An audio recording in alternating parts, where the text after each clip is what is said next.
עכשיו נושא של סלט וקדמה. תראו, בחומרים רכים יש איזושהי נוסחת אצבע לסלד. 60,000 חלקי D כפול, מי יעזור לי איך עושים פאי? אני לא זוכר, נדמה לי ככה. נכון? אוקיי. אין פה אף יווני שיגיד לנו את זה. אוקיי, אז זאת נוסחת כלל האצבע לסלד. ואגב, היא תקפה בכרסום ובחריטה, היא תקפה לאלומיניום, היא תקפה לפלסטיקים, היא תקפה להכל. רק שבחריטה D הופך לקוטר של החומר ולא לקוטר של הכלי. כי הכלי הוא כלי נייח. החומר הנחרט, אם אתה חורט חומר קוטר 100 או קוטר 10, אתה לא חורט אותם באותו סלד. בכרסום, הכרסום הוא זה שמסתובב, בחריטה החומר הוא זה שמסתובב. אוקיי? לכן הם מחליפים אחד את השני בערך D. אוקיי. עכשיו, כשאמרתי את זה, בואו נטאטא את זה הצידה. זה טוב לקרסומות תעשייתיות. אנחנו פה עם המכונה הזאת שנקראת ראוטר. לראוטר הזה, בדרך כלל אצל רובכם ככולכם, יש מנוע חד-פאזי, ומנוע שמסתובב בין 6,000 ל-24,000 סלד, כשככל שהוא מסתובב יותר מהר, המומנט שלו עולה. אוקיי? כשתעבדו ב-6,000, עם קרסום 6 אתם עלולים לדומם את המנוע. אוקיי? לכן יש לנו אילוצים נוספים על הנושא הזה. אז שתבינו שבכל מקרה אנחנו פה באיזושהי דיספוזיציה לא הכי טובה ולא הכי מתאימה בעצם למה שאנחנו עובדים בו, במיוחד כשאנחנו מדברים שוב על אלומיניום עם טמפרטורת התכה נמוכה מאוד. נדמה לי שב-600 מעלות הוא כבר מתחיל להיות קצת יותר נוזלי. אוקיי? וחיתוך יוצר חום. זה בגדול מה שסותם לנו קרסומים. אוקיי? אז אנחנו כמעט בכל יישום, בכל חומר, נעבוד על משהו בסביבות בין 12,000 ל-14,000 סלד. אוקיי? מבחינתי, תגידו לתלמידים שלכם לא לזוז מ-14,000 סלד. זה יחזיק אותם כל החיים. אני התחלתי בזה שאני אומר, תרכיבו על המכונה הזאת קרסום 4 ואל תפרקו אותו לעולם. את כל הקדחים תעשו בכרסום. בסדר, אבל אני אומר, זה יצא גם 4 כפול פאי, כאילו? כן, כל ה-D זה הקוטר של הכלי. אוקיי? אתה תגלה שהנתונים שם משוגעים לחלוטין ולא קשורים למה שאנחנו עובדים אליהם. זה מה שאני אומר. נכון? נכון, אבל ב-5,000 סלד אי אפשר לעבוד עם המכונה. אוקיי? מקדח 6 בדרך כלל, אני במכונות הגדולות שלי עובד 6,000 סלד. אוקיי? כשהקירור הוא שטיפה של אמולסיה ולא מה שאנחנו מדברים עליו. במכונה הזאת אתה תעבוד ב-6,000 סלד, אתה תדומם את המנוע. ואז יתחילו בעיות אחרות. מאוד רציניות. בהנחה שיש הגנות חשמליות מספיק טובות ויש לך אוברלודים על המנועים, אז יקפצו האוברלודים. סבבה, אם לא, שרפת. פשוט לא להגיע לזה. 4 מילימטר, 12,000-14,000 סלד, תעשו את הכל בכרסום. תכף נגיע לזה. אוקיי, אז גם את הסלד בעצם כיסינו פחות או יותר מבחינת העניין הזה. דיברנו על עומק שבב, דיברנו על סלד, עכשיו התור שלנו לדבר על קדמה. גם פה כלל אצבע מאוד מאוד מאוד פשוט.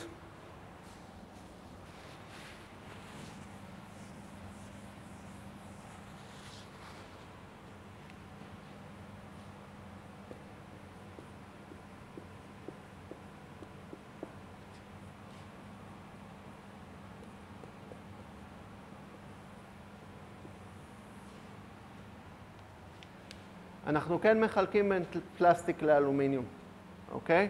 בפלסטיק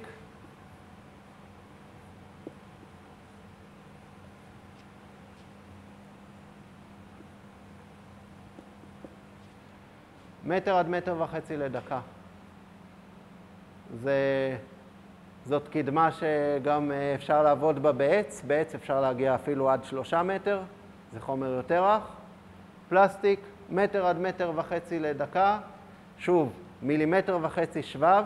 כדי שיהיה קל זה אפילו כמעט אותם מספרים. 1.5 מטר לדקה, 1.5 מילימטר שבב. אפשר להגיד להם גם 15,000 סלד. סגרתם את הכל בספרות 1 ו-5. כמעט את כל נתוני העיבוד. אוקיי? יופי. אלומיניום, אנחנו קצת יותר מאותגרים.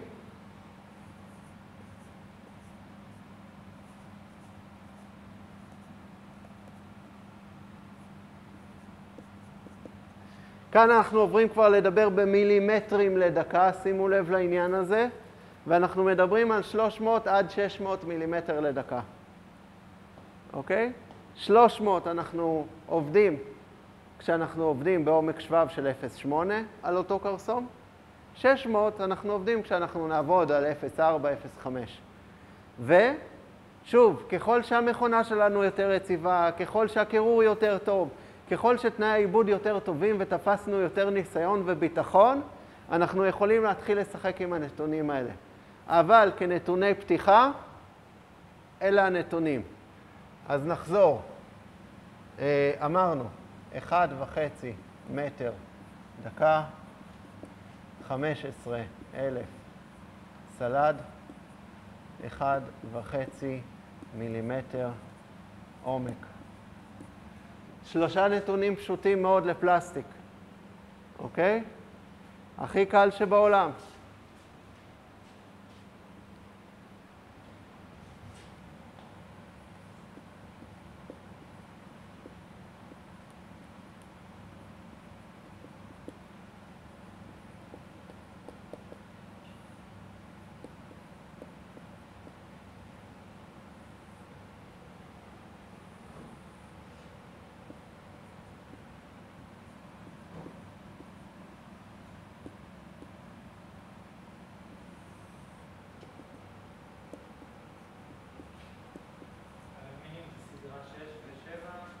סדרה 6, לא 7,000 אם אתה משיג את המלך, אבל מה שאתה יכול למצוא את עצמך מאבד זה 50-52, ואז קח את הנתונים האלה של קדמה ועומק שבב ותחלק אותם בשתיים.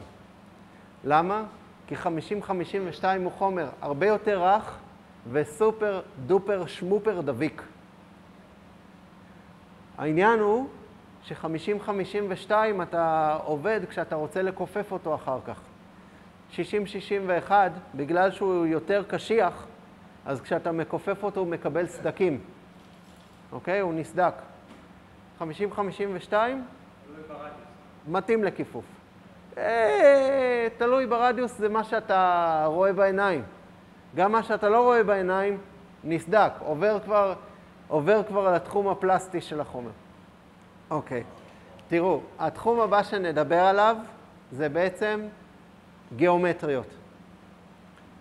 אז כמו בערך כל דבר, אני הולך ללמד אתכם בעצם לתת לילדים שלכם 3 פעולות גיאומטריות פשוטות שיחסו להם את כל תחום העיבוד שהם אי פעם יצטרכו.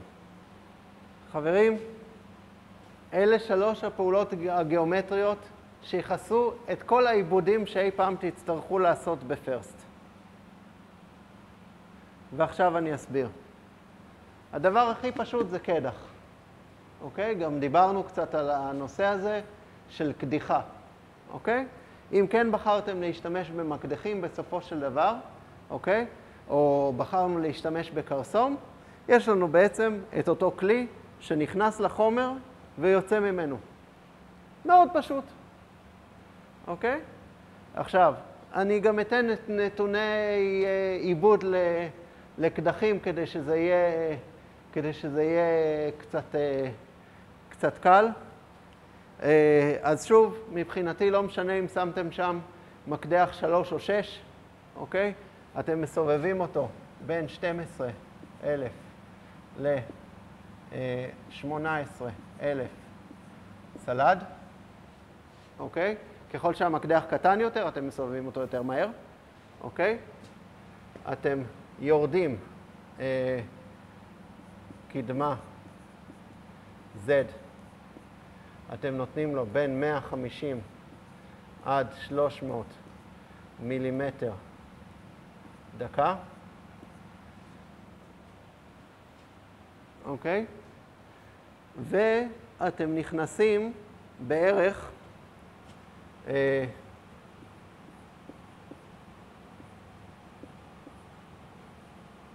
זה יותר מדי.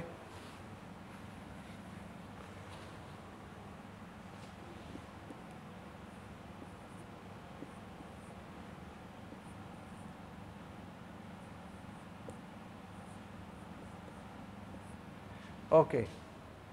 בקידוח בעצם יש לנו שתי אסטרטגיות. יש לנו אסטרטגיה, כן. מה? אבי. בקידוח יש לנו שתי אסטרטגיות. יש אסטרטגיה שאומרת, כנס ברבק של החומר, תקדח את כל מה שאתה צריך לקדוח, אל תיתן לשבבים לצאת החוצה, תסתום את המקדח, ומכאן והלאה כל הגיהנום מתחיל להתפרץ. אוקיי? או שהתפסנית תצא בלי המקדח, או שהמקדח יישבר, או שאתה תמצא את עצמך קודח במקדח של עצמך, כל מיני דברים כאלה נחמדים. כן, אורי. שאלה, כשאנחנו מדברים על קדח, אנחנו מדברים על מקדח לקדיחה או... כן, עכשיו אנחנו מדברים על מקדח, על קרסום כבר דיברתי. לקדיחה או מקדח לקרסום? לא, על מקדח, על קרסום, על קדיחה עם קרסום כבר דיברתי, על הנתונים. אוקיי? כי פה פרופיל זה מקדח אחר. אז שוב, אני מדבר כרגע על מקרה שאנחנו רוצים לעשות קדח עם מקדח. על קדח עם קרסום כבר דיברתי. אוקיי? אז זה בערך הנתונים. הייתי בסוג הראשון. מה? קדמה. קדמה. כמה עומק אתה יורד? קדמה, פיד באנגלית. מילימטר למילימטר. פיד. אוקיי? ופיד אפשר לתת בכל מיני צורות. אני נותן במילימטר לדקה. אוקיי. אז הצורה הראשונה היא צורה של קדח, רגילה, והצורה השנייה, הסייקל, קוראים לכל פעולה בעצם קוראים סייקל, אז הסייקל הנוסף נקרא פק דרילינג.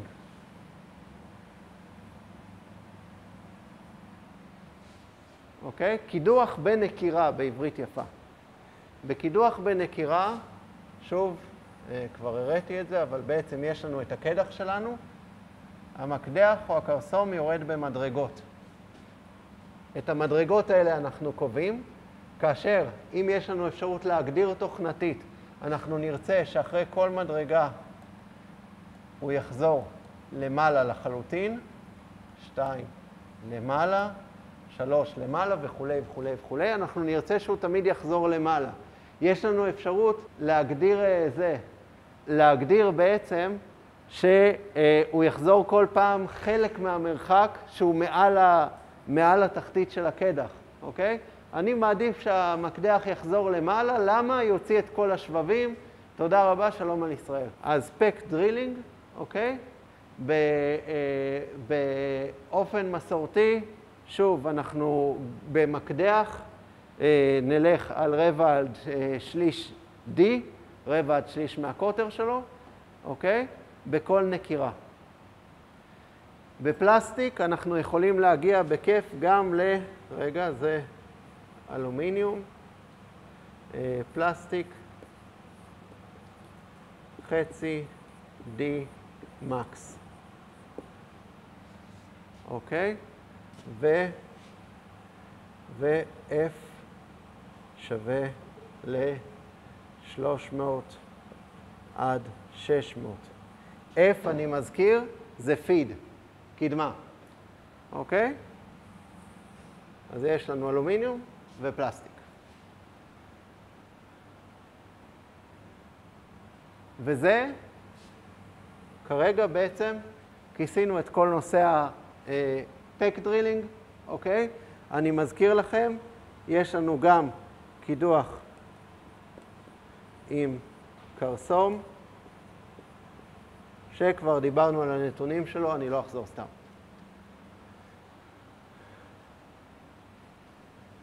מאוד פשוט. עכשיו נעבור לפעולה השנייה. פעולת פרופיל.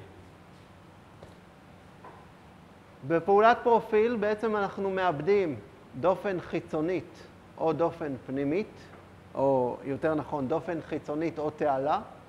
גם על זה דיברנו כבר, אוקיי?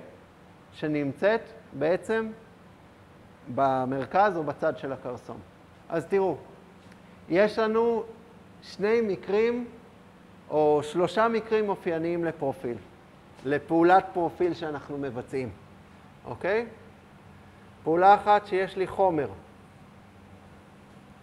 אוקיי? יש לי פה עיגול שאני רוצה לגזור אותו, אוקיי? והקרסום בעצם צריך לעבור לי, יותר נכון, רגע, סליחה, עיגול, קרסום צריך לעבור לי בדיוק בפנים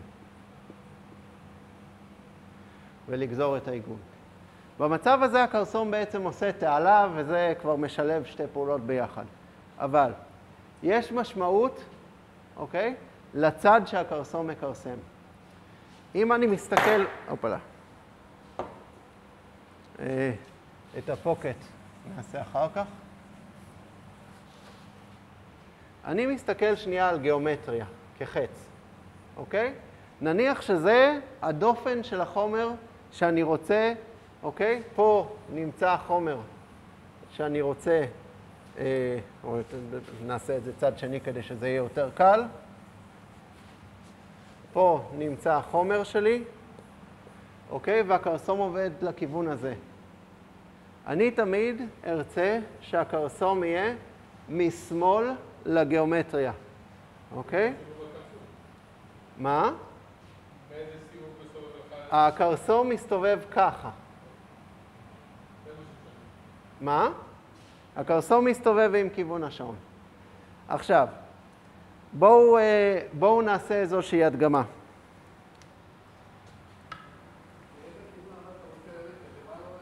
מה? לא, החץ, לכיוון החץ.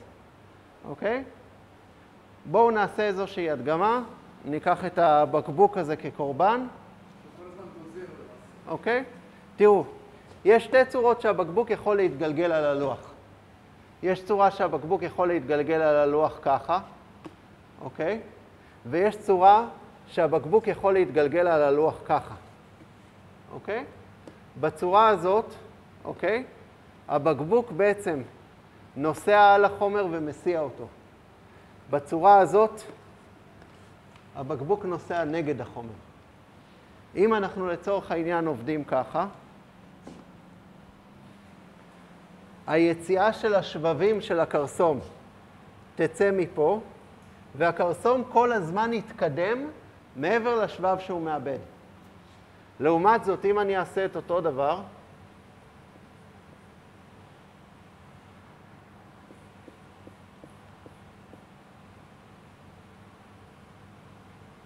הקרסום מסתובב ככה, אוקיי? הקרסום פה תמיד בנקודת מגע קשה של החלק הזה, כי הוא בחלק הזה חותך את השבב וסימולטנית זורק אותו לתוך החומר. הוא גם, כשהוא נוסע קדימה, הוא מתנגד לכיוון של הנסיעה. אוקיי? זה נקרא כרסום מטפס, זה נקרא כרסום קונבנציונלי.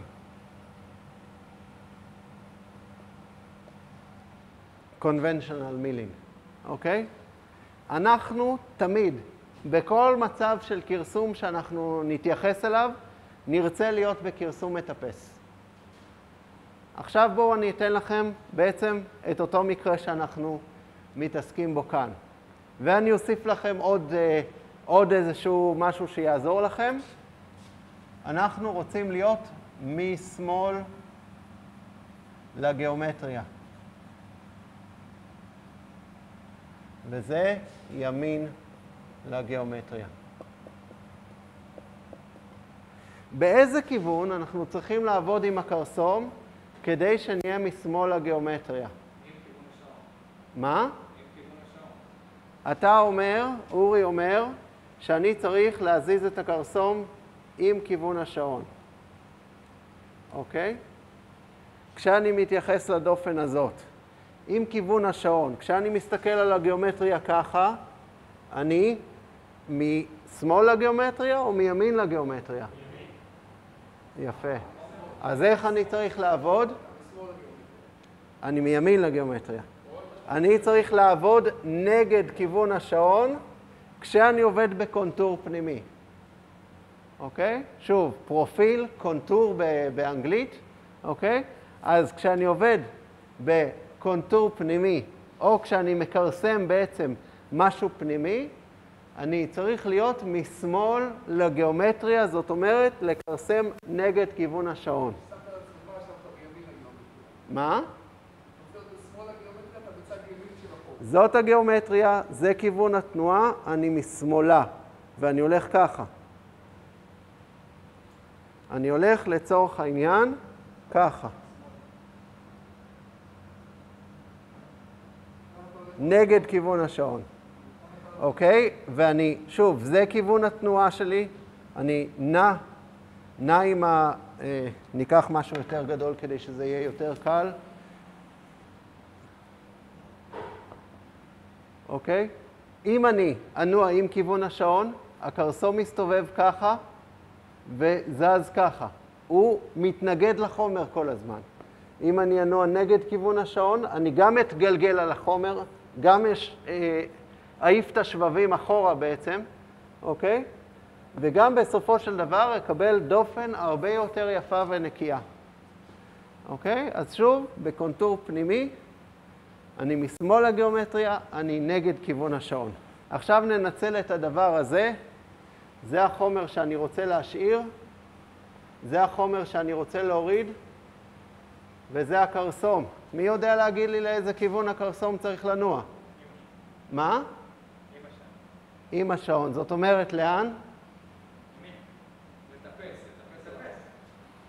יפה. אוקיי? במצב כזה, השבבים יצאו מאחורה, הוא יקדם את עצמו על החומר, והוא יהיה בכרסום מטפס.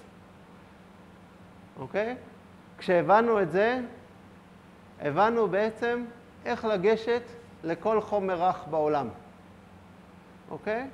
לעולם, כל פרופיל שאני אעשה, בכל פעולת כרסום שאני אעשה, אני אעשה אותו תמיד משמאל לגיאומטריה. חשוב לי מאוד שתבינו את הנקודה הזאת. יש שאלות? מה? למה משמאל? אוקיי. אז הסברנו ששוב, אנחנו מדברים על כיוון יציאת השבבים. אם אני עכשיו אקח בקרסומת, אוקיי? וקרסם לך מימין לגיאומטריה, אתה תראה שהדופן יוצאת ממש מלוכלכת עם שבבים שדבוקים אליה, אוקיי? כי הקרסום תוך כדי זה שהוא מקרסם, הוא מדביק לחומר שבבים. בצורה כזאת, הוא גם מתקדם על החומר, גם חותך את הדבר הזה, והנקודת מגע, עד שבעצם השבב נמלט מתוך החומר, היא הרבה יותר קטנה. אוקיי? בחומרים קשים, כל הסיפור הזה מתהפך, אבל אנחנו לא פה בשביל חומרים קשים. בסדר? בחומרים קשים אנחנו מדברים כבר על כרסומים אחרים, ואני מכרסם בדיוק ככה. כאילו, בדיוק כרסום קונבנציונלי, הפוך לכל מה שאני מלמד כרגע, זה לא לפה. נמשיך הלאה. אוקיי. עכשיו אמרתי לכם, אני שונא מקדחים. במיוחד אני שונא להחליף כלים בראוטר, אוקיי? לכן, גם לקדח אני מתייחס כפרופיל, אוקיי? אז עכשיו אנחנו נשלב כמה דברים שדיברנו עליהם, אוקיי? אם יש לי קדח, אוקיי? כל הסיפור הזה הוא קוטר 4. לא, קוטר 4 זה דווקא לא טוב, כי אני עובד עם כרסום 4, קוטר 5. אוקיי?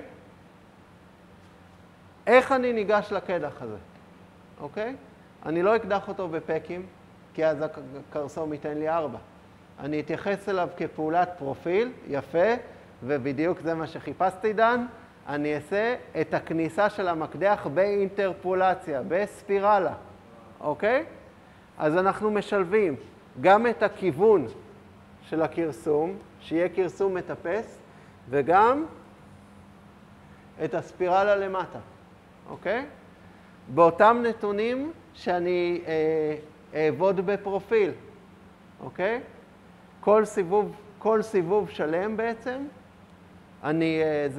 כל סיבוב שלם, אני אכנס את אותו 0.2 עד 0.4D שהגדרתי בהתאם לחומר שאני עובד בו. יופי. עכשיו, מה זה משנה לי אם הפרופיל נראה ככה, או אם הפרופיל נראה ככה? מישהו יכול לבוא ולצייר לי את הכיוון של הכרסום? אם אני רוצה לעשות את החלק החיצוני של הפרופיל. חיצוני, נכון? זה החומר, נכון, שאני רוצה שיישאר. זה המקדח. כרסום. הכרסום, וזה כיוון ההתקדמות שלו. יפה. בדיוק. אז שוב, ההתקדמות הרצויה תהיה עם כיוון השעון ובאינטרפולציה, אוקיי? אני לא נכנס אף פעם גובה ומתחיל לזוז, אני נכנס בספירלה, אוקיי? אותו דבר כמו שנכנסתי בחור. זה הכי בריא לכרסום. זה גם ישאיר, אמנם הגובה הראשון שהוא ירד, ה-0.8 או 1.5 מילימטר הראשונים שהוא ירד בסיבוב הראשון שלו על החומר, יהיו פחות חומר. אבל אחר כך, כשהוא ממשיך לרדת, הוא תמיד יקרסם את אותה כמות של חומר. אוקיי? זה עד כדי כך פשוט. לא כל תוכנות הקם מאפשרות את הסיפור הזה, אבל צריך להבין אותו כדי לדעת מה בריא לכרסום. בסדר? אני מזכיר שאנחנו עדיין בפרופיל. עכשיו, אם אני ארצה להפוך את הסיפור הזה ולקרסם פרופיל פנימי, אוקיי? אז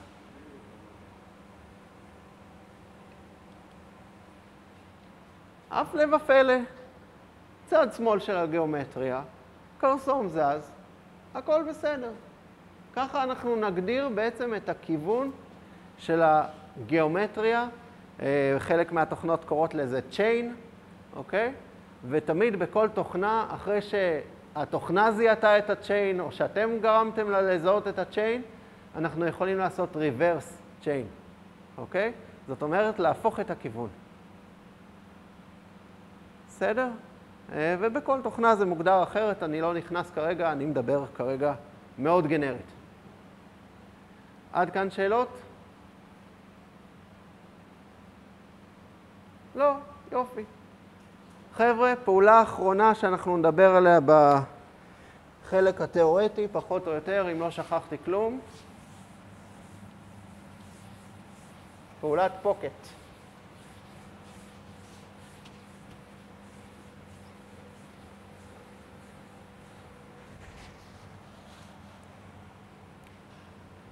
יש לי חתיכת חומר.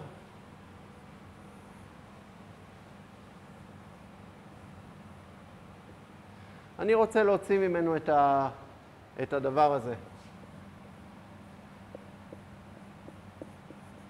עכשיו תראו, אני יכול לעבור את החומר, אני יכול לא לעבור את החומר, ואני אתן לכם דוגמאות. תראו, אם אני רוצה להוציא חתיכה קטנה של חומר, שהקרסום יקרסם ולא יקרה שום דבר אם היא תעוף לי, זה דבר אחד.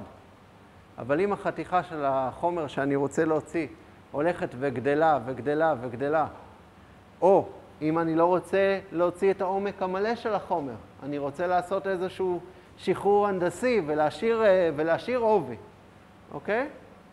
אז אני משתמש בפעולה של הפוקט.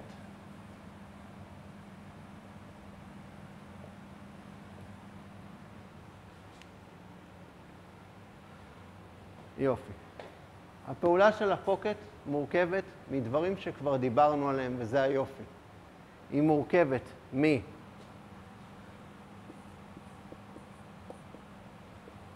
מורכבת מכניסה,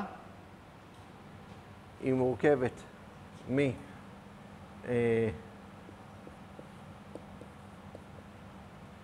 מחפיפה בין מעברים של הקרסום,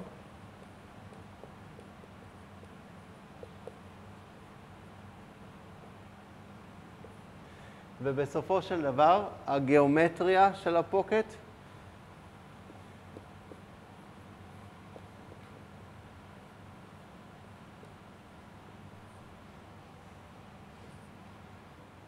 היא גיאומטריה של פרופיל.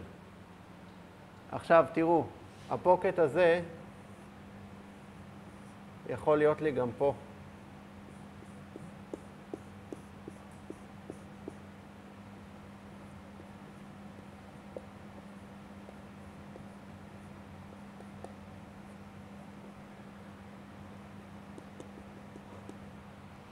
ואז הדופן הזאת תהיה בעצם דופן פתוחה, open edge, אוקיי?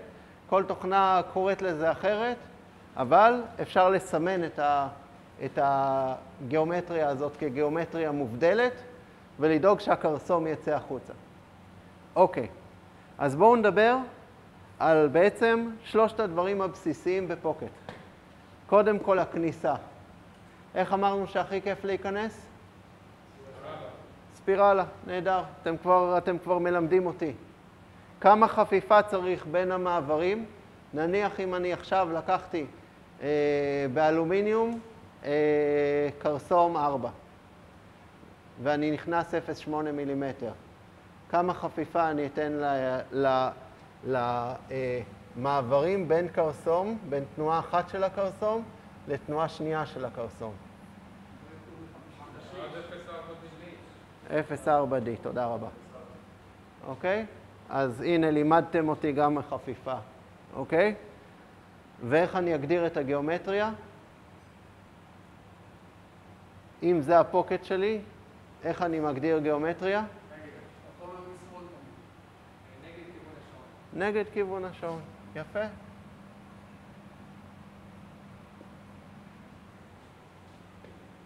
אוקיי? אתם כבר לימדתם אותי איך לעשות פוקטים. קשה? תסביר על החפיפה עוד פעם, בבקשה. אוקיי, החפיפה, התחלנו את השיעור, אוקיי? החפיפה היא בעצם, אוקיי, תאר לך שנכנסתי פה בספירלה, אוקיי? היא קצת יותר גדולה. ואז הקרסום התחיל לעשות תנועות, אוקיי? מעבר ראשון, מעבר שני. עכשיו, דיברנו על זה שאני רוצה להימנע קצת מלקרסם תעלה, לקרסם בכל קוטר הקרסום למטה, אוקיי?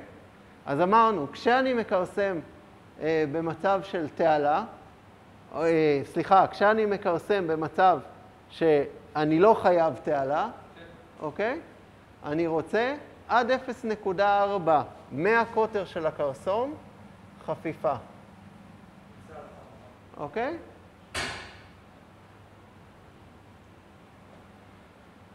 זאת אומרת שאני צריך בעצם לחפוף את הקרסום כל פעם ב-60% מהקוטר בכל מעבר. אוקיי? עכשיו שוב, ככל שתלכו לחומר רך יותר, פלסטיק, עץ, אתם יכולים לעבוד חפיפה הרבה יותר אגרסיבית, 40%, 30%, אוקיי? תשתדלו לא להגיע ל-100% כי זה לא נעים. הדבר הנוסף שאני רוצה לדבר עליו זה הנקודה הזאת. זאת נקודה שבחלק מהתוכנות אפשר להגדיר ובחלק מהתוכנות אי אפשר להגדיר. והיא בעצם הפנייה. תראו, כשהמכונה הזאת מחליפה כיוון, אוקיי? אז ציר אחד מפסיק לעבוד, ציר שני מתחיל לעבוד, אוקיי? זה אף פעם לא קורה בדיוק סימולטנית, וכמה שהקרסומת תהיה טובה, הפינה היא תמיד מקום שיש בו איזושהי עצירה. עכשיו, ככל שהקרסום יהיה טבול יותר, אני לא מדבר על שלנו, כן? אני מדבר על קרסום 8 שנגיד טבול בחומר 100 מילימטר, אוקיי? אז הנקודה הזאת, הנקודה של העצירה, כשהקרסום בעצם משפשף את הדופן, תהיה לקרסום נקודה מאוד מאוד קשה, הקרסום רועד בה, אוקיי? אנחנו רוצים שהנקודה הזאת תעשה בעצם בפנייה עגולה, ששני הצירים יעבדו סימולטנית והקרסום יפנה בצורה עגולה. זה גם בסופו של דבר יריד לנו פחות את השולחן. עכשיו, זה סוג של בונוס. בואו נקרא לזה בשמו האמיתי. לא חייבים את זה. אנחנו בפרסט, בכל הפעילויות שלנו, לא נרגיש את זה, אבל זה קצת יעזור לחיים של הכלים. אם אנחנו יכולים לעשות פניות עגולות בתוך הפוקט. מה? כמה לפחות 1.5D? אתה מגדיר פינות עגולות, אתה לוקח את הדיפולט שהתוכנה נותנת לך ובזה נגמר הסיפור. אם יש לך את האפשרות להגדיר את זה בתוכנה. בתכנון, יכול להגדיר איזה רדיוס לעשות? לא. בתכנון אתה מרוקן פה חומר. אתה לא מגדיר את הגיאומטריה של הקרסום.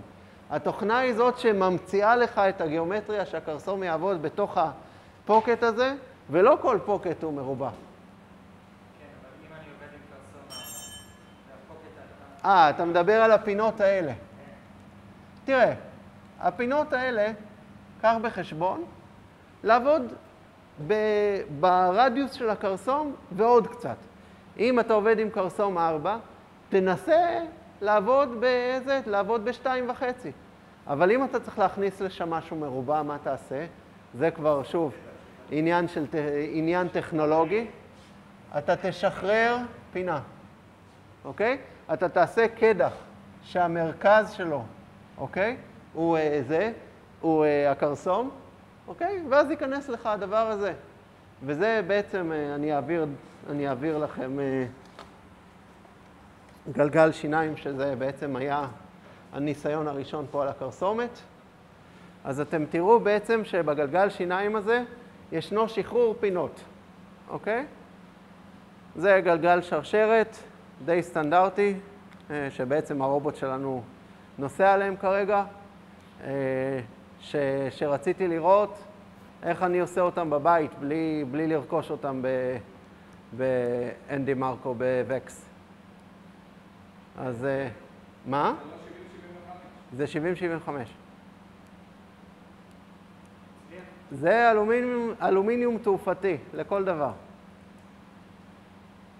חרטנו אותו פה בחריטה, אחר כך קרסמנו בראוטר פה, יש לי פה פוטר לתפיסה של עגולים על הראוטר, גם את השיניים, גם את המשושע הפנימי. פה הייתי חייב לקדוח כדי לתת את הפינה הכי קטנה שאני יכול.